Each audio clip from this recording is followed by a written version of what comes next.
110 días. Libro escrito por José Francisco Ruiz Castro. Narrador José Francisco Ruiz Castro. Capítulo 27. Ernesto, un nuevo mentor. Primera parte. Una mañana brillante y fresca de enero de 1973 que solamente el oeste de Estados Unidos puede producir.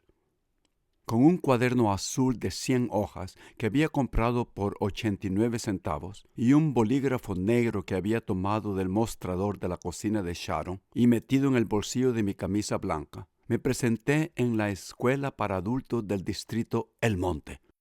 Su edificio de una sola planta y de un techo bajo parecía haber sido ensamblado usando aulas prefabricadas y armadas en el sitio, como si hubiera sido bloque de un rompecabezas.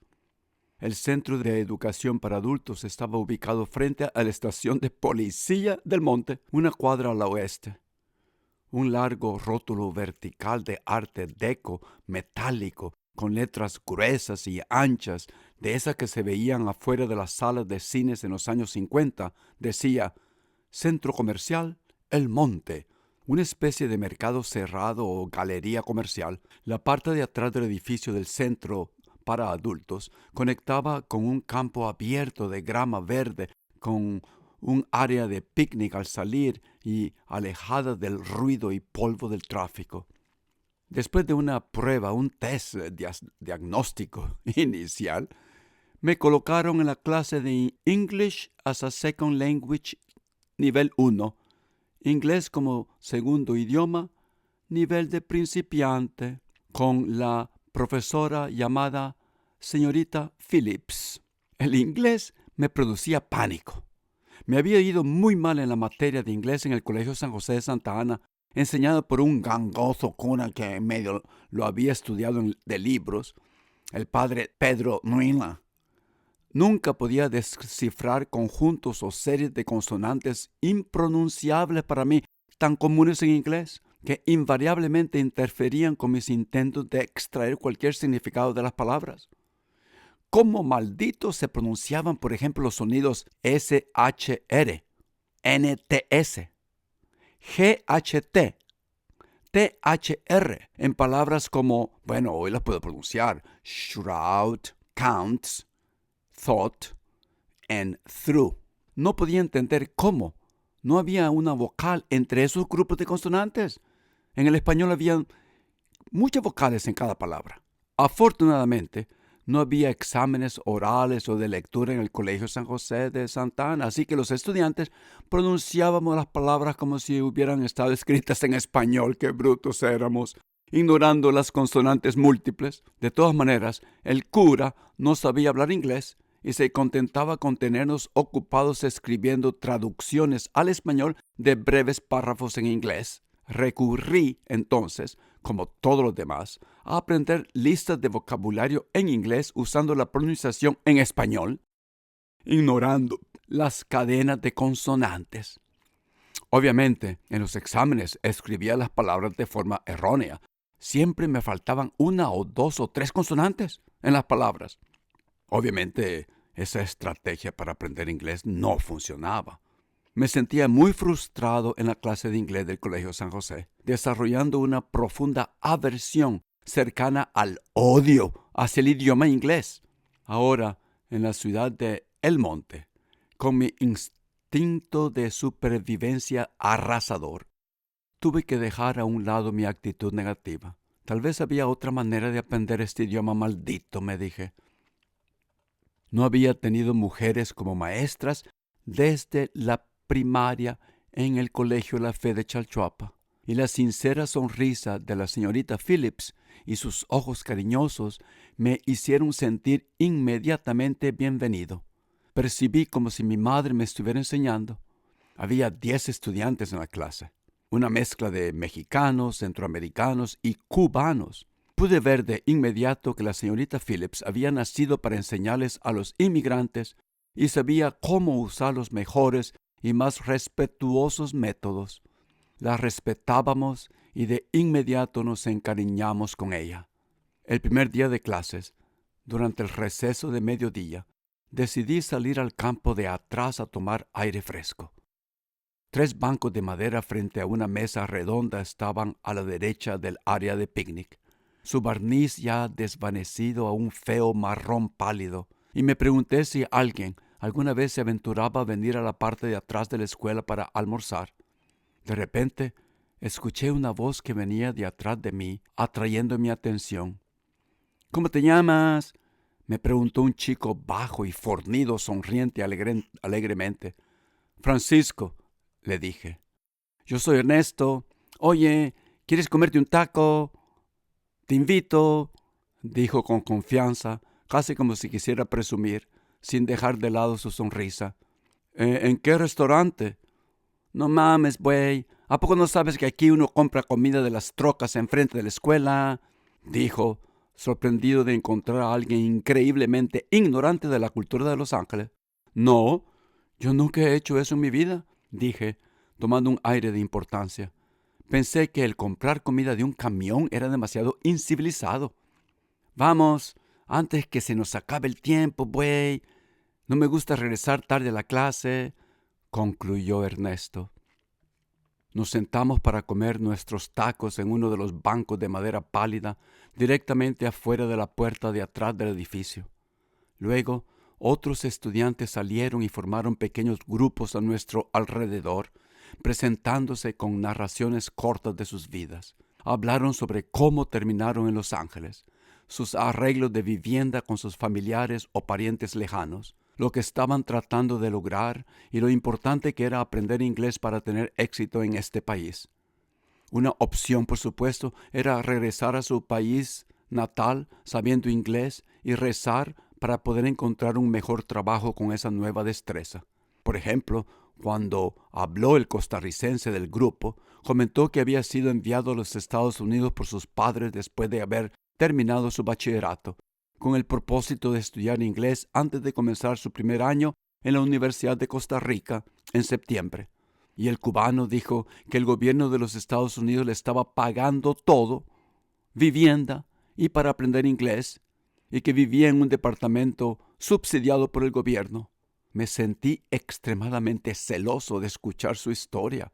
¿Por qué los cubanos recibían un trato tan humano? Bueno, por supuesto, todo era en nombre del anticomunismo. Ese cubano nunca podía regresar a su país, estaba exilado.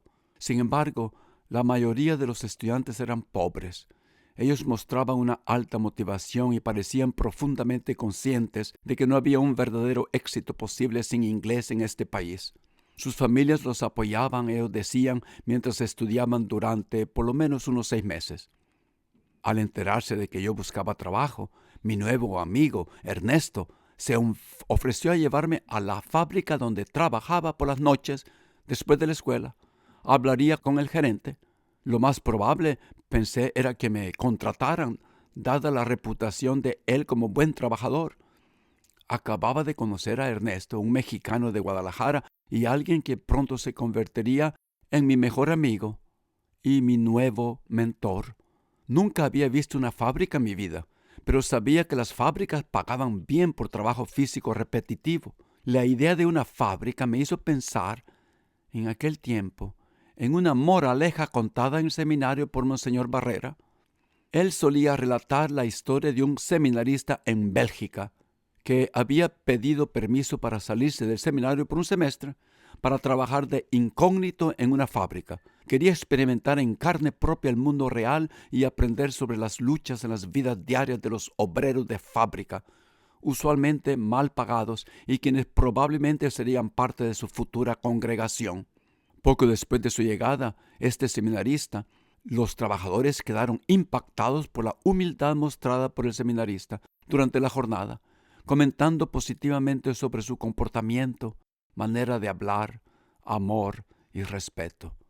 También él mostraba un optimismo y una ética de trabajo altamente desarrollada que la combinaba con una sensación de calma, paciencia y liderazgo, especialmente cuando los trabajadores confrontaban problemas con las tareas asignadas por la gerencia. Los trabajadores de la fábrica concluyeron, después de algún tiempo, que el comportamiento del nuevo empleado solo podía explicarse si él fuera un hijo de Dios. un sacerdote o un verdadero cristiano. No podía haber otra explicación más lógica por su comportamiento, se decían. Monseñor Barrera concluía este cuento diciendo que, como sacerdotes, nuestros feligreses prestarían mucha atención a nuestro comportamiento sin nosotros notarlo, y que buscarían cómo imitarlo. Nos correspondía, pues, comportarnos como Jesucristo lo haría en todos los aspectos de nuestras vidas, sin presumir de ello o usar el hábito para nuestro beneficio personal. Un verdadero cristiano necesitaba mostrar, no hablar, con su propio ejemplo de santidad. Yo estaba en aquel tiempo dispuesto a seguir sus indicaciones en esa fábrica gringa. Tal vez no mostrando santidad, yo ya no era santo, sino tal vez mostrando mucha garra y cumpliendo con la máxima del Seminario Menor de Santa Ana, Juan 23. Nuestro lema, nuestra máxima, se escribía con las iniciales R y O. R por responsabilidad, I por iniciativa y O por observación. Paramos en la casa de Ernesto camino a la fábrica. Se quería cambiar de ropa. Vivía en un pequeño cobertizo que contenía herramientas de jardín al final del traspatio de la casa, el cual apenas era visible desde la calle al quedar escondido entre arbustos cubiertos de helechos, higueras, jacarandas y magnolias. El dueño de la casa principal era un profesor de la Universidad de California, en Los Ángeles, UCLA se dice en inglés, con quien él se había hecho amigo y le daba refugio en el cobertizo a cambio de trabajos de jardinería y diligencias. Ernesto dormía en un colchón de fotón un poco manchado, colocado en el piso. Tenía acceso al baño y la cocina mientras el profesor estuviera fuera enseñando en uno de los campos del sistema de la Universidad de California. Ernesto salió del cobertizo unos minutos después con una vieja camisa de franela cuadriculada, muy parecida a la vestimenta que los chicanos usaban en el este de Los Ángeles, y unos pantalones overol azules, como los que usan los trabajadores de las fábricas en las películas en blanco y negro de Hollywood de 1940. Al verlo, recordé de nuevo aquella película de Luis Buñuel llamada Los Olvidados. El turno en la fábrica comenzaba a las 4 p.m. y terminaba a medianoche. En el viaje a la fábrica, otra imagen se produjo en mi mente, la de aquellos salvadoreños expatriados como mi prima Alicita, que volvían a sus casas en El Salvador para pasar las vacaciones de Navidad con sus familias. Llegaban manejando un auto nuevo, un Falcón o un Mustang, con placas californianas y sus billeteras llenas de verdes dólares. Esas personas a menudo hacían hincapié de cómo habían adquirido sus dólares trabajando duro como esclavos, incluyendo muchas horas de tiempo extra en las fábricas de Los Ángeles. Alicita misma había regresado a Santa Ana con una amiga llamada Irma para las vacaciones de Navidades de 1967. Las dos vinieron en un Falcón blanco de 1966. Irma lo conducía. 2 días después del 24 de ese año, o pudo haber sido el 24 o el 25, no me acuerdo, Alicita organizó una pequeña fiesta con interminables licores, música y comida. Bueno, toda la familia llegó. Parecía que todo el pueblo de Santa Ana había llegado. Algunos solo para ver el nuevo carro Falcón. Teto, mi hermano, lo quería manejar. Irma no lo dejó. La gran casona de los Menéndez Castro, que ya he descrito en mis previos capítulos, era una de las más grandes de la ciudad y podía acomodar fácilmente a cientos de personas en sus pasillos, terrazas y patios múltiples. Yo, estando de vacaciones de seminario, asistí a la fiesta con Teto y mis padres. Irma, bien dotada, trató de tentarme toda la noche invitándome a bailar cumbia bajo la mirada desaprobadora de mi madre, que me protegía como si fuera un vaso veneciano. Irma me mantuvo apretado mientras bailábamos durante toda la noche, pero me aseguré que nada pasara. Bueno, bailé mucho con Irma. Finalmente mi madre decidió levantarse de su silla para romper el abrazo de Irma. Teto, presente en ese momento, ahora en este momento en Boston, me dice que Irma quería llevarme a su habitación. Pero bueno, Teto algunas veces exagera. Para hacerme el amor, dice Teto. exclusivamente para demostrar que todos los curas eran hipócritas y que el celibato era un mito. Teto me dice que Irma, medio asurumbada, terminó al final de la fiesta manejándonos a las multis. Yo no me acuerdo de eso. Muy bien. Al día siguiente de esta fiesta, Monseñor Barrera tuvo a bien anunciar que Gustavo, mi amigo del seminario, y yo iríamos a Puebla, México, con una beca de 3 años para una maestría en filosofía y a Lovaina después, Bélgica, a un doctorado en teología. Me sentí muy digno de su decisión. Ya en Puebla, 2 meses después de ese diciembre, antes de la primavera, recibí, o tal vez 3 meses después, recibí una carta de mi madre, manchada de lágrimas, donde me comentaba de su decisión de acompañar a Alicita e Irma en su camino de regreso a Los Ángeles para buscar trabajo. Yo me pregunté qué está haciendo mi mamá en Los Ángeles. Mientras leía la carta, pude imaginar las lágrimas en sus ojos cuando continuaba escribiendo diciéndome que en el camino le había suplicado a la Irma que se detuviera en Puebla para verme. Lamentablemente, yo nunca vi a mi madre. El ignorante viejo conserje del seminario no se molestó en anunciar la visita de mi madre a la administración y con un rotundo «no» despidió a las 3 mujeres. El rector, Huesca, había ordenado silencio completo durante nuestro retiro de esa semana en preparación espiritual para la cuaresma de Semana Santa. Y ese silencio nunca se podía violar. Habrá de haber concluido el portero Juanito Malacara, que le decíamos.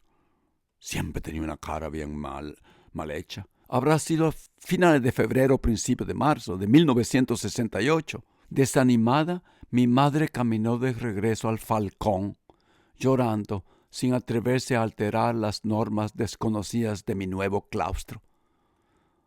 Dios no lo quisiera que ella inadvertidamente causara un rompimiento de mi espiritualidad. Mi madre me contó muchos años después que la impaciente de Irma quería seguir manejando sin parar hasta llegar a Los Ángeles. Y no quiso que mi madre intentara otra vez. Simplemente se fueron. No volvería a ver a mi madre hasta el verano de 1969. Ese viaje a Los Ángeles de mi madre con Alicita e Irma había pasado 5 años antes de este momento. Hoy no podía contener mi entusiasmo con la posibilidad de un nuevo trabajo gracias a Ernesto. Ya me veía haciendo mucho dinero, trabajando duro en esa fábrica. Ya veía los dólares verdes en mi bolsillo, así como esos salvadoreños. Repito, en mente tengo a uno que se llamaba Chino Alfredo Mejía, que era un amigo íntimo de mi hermano Rafael, que llegaba para las fiestas de Navidad apantallando con todos sus billetes verdes.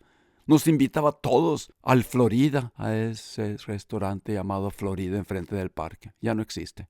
Me vi claramente regresando a Santa Ana después de un año de trabajo, invitando a toda mi familia y amigos a una gran fiesta de Navidad de Año Nuevo, cortesía de mis bolsillos llenos de esos billetes crujientes.